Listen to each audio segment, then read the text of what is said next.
পাটিসাপটা খেতে কার ভালো লাগে বলো? আমার তো ভীষণ ভালো লাগে। এই দেখো আমি পাটিসাপটা করে নিয়েছি, এই যে গরম গরম, এই যে রাখলাম এখানে। খাবে তো চলে আসো, অনেক বানিয়েছি পাটিসাপটা আমি।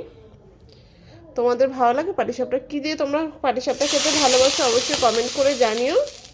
আমার কিন্তু নারকেলের পুর দিয়ে খেতে পাটিসাপটা খুব ভালো লাগে, কারণ সন্দেশ দিয়ে অনেকেই খায়, আমার সন্দেশ দিয়ে ঠিক খেতে ভালো লাগে না, তাই আমি নারকেলের পুর বানিয়ে পাটিসাপটা করছি আর কি।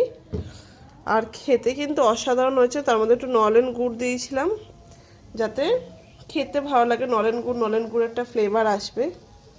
দেখো আমি বেশি বেশি করে পুর দিচ্ছি, দেখেছো? খাবে তো চলে আসো, যে যে খাবে ফটাফট চলে আসো আমাদের বাড়িতে। আর শীতকালে সত্যি কথা বলতে মানে পিঠে, মানে পিঠে পায়েস খেতে ভীষণই ভালো লাগে, সবারই ভালো লাগে, আমার একা না। আর এই শীতকালেই পিঠে পায়েস খেতে ভালো লাগে। আমি পিঠে পায়েস খেতে অতটা ভালোবাসি না, কিন্তু পাটিসাপটা খেতে ভীষণ ভালোবাসি। আর আমি একা ভালোবাসি না, আমার বড় খেতে ভালোবাসে। এই যে রেডি করা হয়ে গেছে।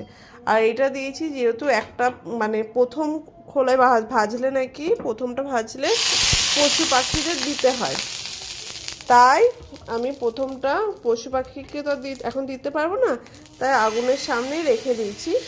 বেলা সকাল হলে দিয়ে দেবো ওটাকে আমি।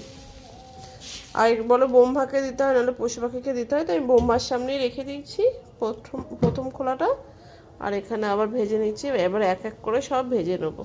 এই যে এখানে পুরো, বুঝছো? তাড়াতাড়ি আসো, পিঠে খাবে তো। এই পাটিসাপটা জানো তো সবার হাতে কিন্তু ওঠে না। পাটিসাপটা সবাই বলে, আমার কড়াইতে করিনি জানো তো, আমার তাওয়াতে ভালো হয়, কড়াইতে করলে না খুব সমস্যা হয়। কেন সমস্যা আমি জানি না, কিন্তু কড়াইতে করলে হেভি সমস্যা হয়, হলো ঠিকঠাক ওঠে না, প্রবলেম হয়। এর জন্য আমি এবার ঠিক করে নিচ্ছি যে তাওয়াতে করব। তাওয়াতে দেখো কত সুন্দর টেক্সচারটা এসছে।